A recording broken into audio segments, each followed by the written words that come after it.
કતારગામ અને વેડ રોડ વિસ્તારની સરકારી શાળા નંબર 186, 187, 289 અને 290 આ સિવાયની અન્ય સરકારી શાળામાં થઈને લાખો રૂપિયાનો ખર્ચ થયો છે. જી હા, આપણે જોઈ રહ્યા છીએ ચૂંટાયેલા કોર્પોરેટરો અને ફળવાયેલા ફંડને ક્યાં ક્યાં વાપરવામાં આવ્યું છે તે. વોર્ડ નંબર 7 એટલે કે કતારગામ અને વેડ આ વિસ્તારના કોર્પોરેટર છે કિશોરભાઈ ધરમસિંહભાઈ રૂપારેલિયા.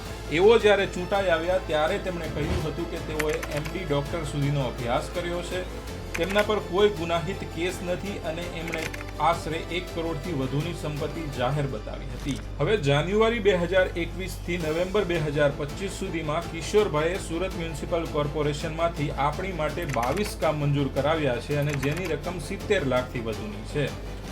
આ 22 કામમાં 6 કામ રોડ સંબંધિત મંજૂર કરાવાયા છે જેની રકમ 19 લાખથી વધુની છે.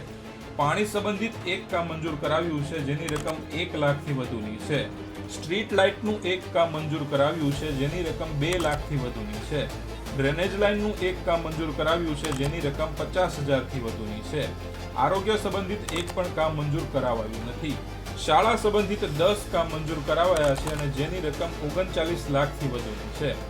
અને બાકડા ફાળવવાના 3 કામ મંજૂર કરાવાયા છે જેની રકમ 6 લાખથી વધુની છે.